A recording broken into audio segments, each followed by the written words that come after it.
We're going to start off with a chart when we're looking at the book of Habakkuk. Habakkuk was a prophet who struggled with doubt, as I have.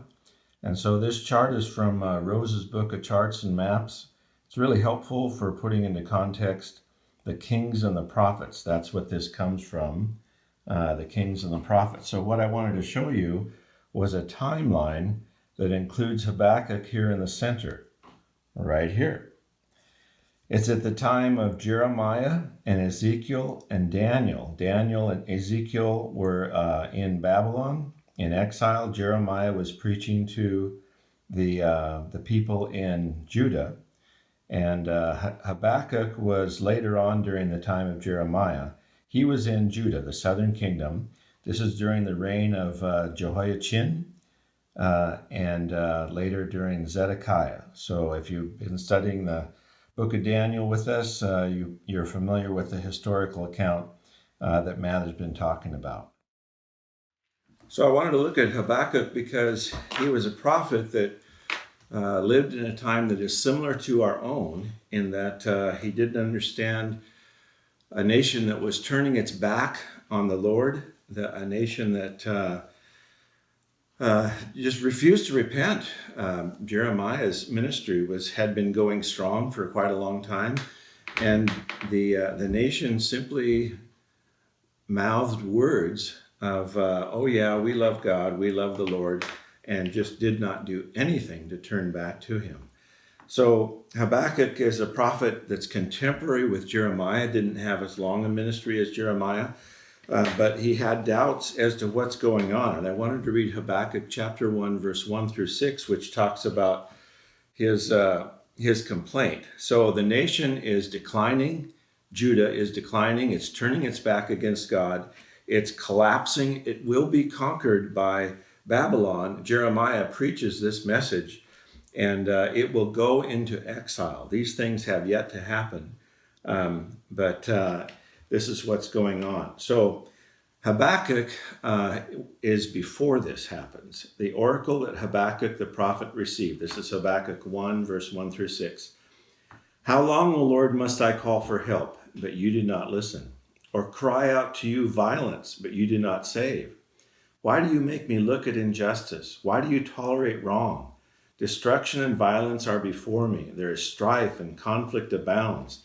Therefore the law is paralyzed, and justice never prevails. The wicked hem in the righteous, so that justice is perverted. Do you get a sense of the agony of Habakkuk? He doesn't understand what's going on. It seems that God is ignoring what the situation in Judah, that the wicked are prospering, the wicked are doing whatever they want. His question is, why doesn't God act? Why isn't God stepping up? Why isn't He protecting the righteous? Now I understand that we're all sinners and that we all deserve God's wrath. I understand that, but there is also the sense that God will protect those who are His own. But that's not happening, and he has to look out. Habakkuk has to look out at all these things that are going on, and he doesn't understand it. This is the question that I brought to you last time, is that it doesn't seem to make sense. And God seems to be aloof. He seems to be indifferent. He doesn't seem to be stepping up. And so in this situation, why do evil people seem to go unpunished? This is the situation that Habakkuk brings directly to God. Now, this is what's different about Habakkuk than other people. This is what's different about the people in the Bible, is when they have doubts, they bring their doubts directly to God. This is what you see in the Psalms and the other prophets, that these folks do not abandon God. They do not go into isolation. They do not turn cynical. They simply say, God, I don't understand what's happening. I'm going to wait here and I'm going to see what answer you're going to give me. And so the answer that God gives stuns Habakkuk. And the answer is verse 5 through verse 11. Look at the nations and watch and be utterly amazed, for I'm going to do something in your days that you would not believe even if you're told. I'm raising up the Babylonians, that ruthless and impetuous people who sweep across the whole earth to seize dwelling places not their own. They are a feared and dreaded people. They are a law to themselves and promote their own honor. Their horses are swifter than leopards, fiercer than wolves at dusk. Their cavalry gallops headlong. Their horsemen come from afar. They fly like a vulture, swooping to devour. They all come bent on violence. Their hordes advance like a desert wind and gather prisoners like sand. They deride kings and scoff at rulers. They laugh at all fortified cities. They build earthen ramps and capture them. Then they sweep past like the wind and go on. Guilty men whose own strength is their God. Now, the Babylonians were wicked. They're also called Chaldeans. These are people from modern day Iraq.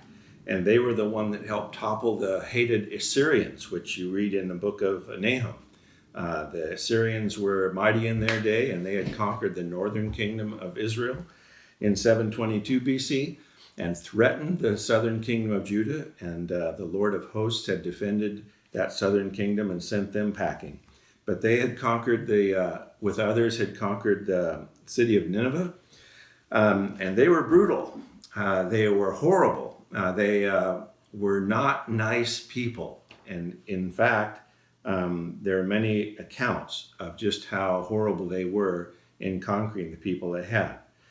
So here's the issue, is God is not asleep. God is going to act. He's going to use a wicked people to discipline the people of Judah. So this is the answer that Habakkuk has been praying for. It's not the answer that he wanted. It's not the answer he certainly expected.